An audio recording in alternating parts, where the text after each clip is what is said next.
Baik, pada malam ini tajuk yang diberikan kepada saya, yang ditaklifkan ialah eskatologi. Eskatologi. Mungkin ramai di kalangan hadirin hadirat muslimin muslimat, mungkin ada yang dah pernah mendengar kalimah dan istilah ini, mungkin ada yang masih samar-samar dan keliru dengan perkataan dan istilah ini, dan mungkin juga ada pada malam ni baru pernah dengar, baru tahu adanya satu perkataan ataupun kalimah yang diistilahkan dengan eskatologi. Apakah yang dimaksudkan dengan eskatologi? Eskatologi sebenarnya ialah satu disiplin ilmu yang dibina, satu disiplin ilmu yang dibentuk, satu disiplin ilmu yang digarap. Permulaannya awalnya oleh ulama-ulama Islam kita sejak berabad zaman yang lalu. Kemudian diperkenalkan pada hari ini dengan satu lagi bentuk, yang mana eskatologi ini boleh kita gambarkan sebagai ilmu fitan, ilmu fitnah akhir zaman, ataupun juga ilmu strategi perang, juga termasuk pengistilahannya di dalam konteks eskatologi.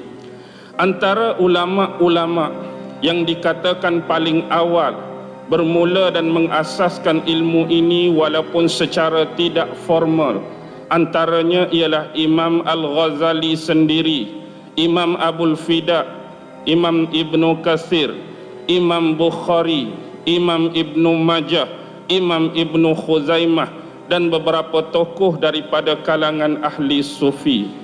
Dan kemudian ilmu-ilmu dan disiplin ini diteruskan oleh ulama-ulama pada zaman ini. Antaranya yang paling terkenal dan sering memberikan speak ataupun ceramah-ceramah berkenaan dengan eskatologi ataupun ilmu akhir zaman ialah Syekh Maulana Imran Nazar Husin, juga Syekh Al-Aulaki. Al-Aulaki ni dah tak ada, dah arwah, dia dah mati dibunuh.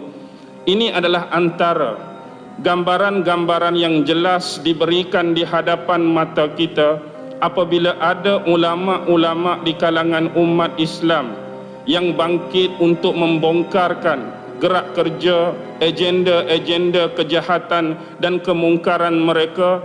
Pasti ada di kalangan ulama-ulama tersebut ada yang diculik, ada yang dibunuh, ada yang dipengapa-apakan oleh mereka dengan pelbagai cara, supaya ilmu-ilmu yang disebarkan oleh ulama-ulama tersebut tertutup rapat, maklumatnya, informationnya tidak sampai kepada rakyat-rakyat di kalangan orang biasa ataupun orang awam.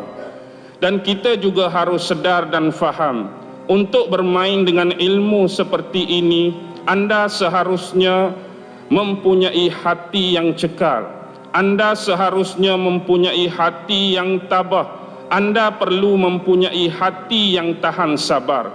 Sebab orang yang mendalami dan bermain dengan istilah-istilah dikatakan fitnah akhir zaman, biasanya telinga kita akan sentiasa panas dicaci, telinga kita akan sentiasa panas dimaki, telinga kita akan sentiasa panas ditohmah, bahkan kita akan dilabel, dituduh dengan pelbagai labelan, pelbagai gelaran. Kita dituduh pentaksub mungkin, kita dituduh paranoid mungkin, kita dituduh buang masa mungkin. Perkara-perkara seumpama ini sudah melalikan kita dan membiasakan kita. Ini adalah antara rencah-rencah kehidupan, mehnah-mehnah, liku-liku dan tribulasi dalam sebuah seruan dan dakwah untuk bagi kita memperkenalkan kepada masyarakat awam tentang peri pentingnya kita mengetahui sekurang-kurangnya pada tahap biasa dan sederhana apakah yang dikatakan sebagai eskatologi. Di luar sana ramai yang bertanyakan pada kita, mana sumber yang kita ambil, mana maklumat yang kita ambil untuk menjadikan disiplin ilmu ini sebagai satu perkara yang penting kepada umat Islam sekarang. Mungkin ramai kita yang terlupa bila kita membacakan tentang hadis Islam, iman dan ihsan, kita biasa menghuraikan dalam bentuk 3 komponen tadi, tapi kita terlupa tentang soalan-soalan seterusnya yang ditanyakan kepada Nabi Muhammad sallallahu alaihi wasallam. Kita selalu bermula dengan akhbirni anil Islam, betul. Kita bermula dengan akhbirni anil iman, betul. Kita bermula dengan akhbirni anil ihsan. Lalu kita melengkapkan agama Islam kita semata-mata terdiri dengan 3 asas tadi, Islam, iman dan ihsan.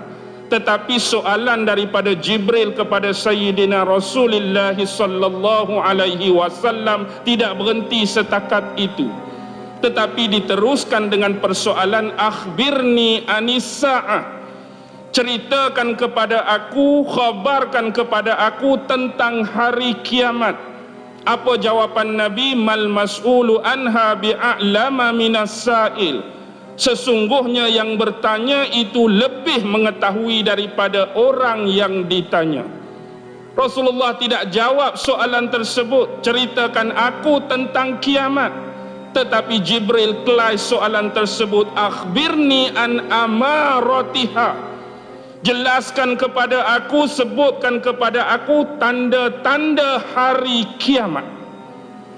Lalu dijelaskan oleh Rasulullah walaupun dalam 2 bentuk. Antalidal amatu rabbataha. Suatu masa kamu akan melihat seorang ibu yang melahirkan anak-anak yang akan menjadi tuan. Wa antara al-hufata al-urata al-alata ri'a asya' yatatawaluna fil bunyan. Kamu juga akan melihat seorang yang tidak beralas kaki, tidak berselipa, al-urata, yang fakir miskin sampai baju dia koyak compang camping, al-alata, yang fakir sungguh, yang miskin sungguh, ri'a asya', kebanyakan mereka cuma pengembala-pengembala dan penternak-penternak, yatatawaluna fil bunyan.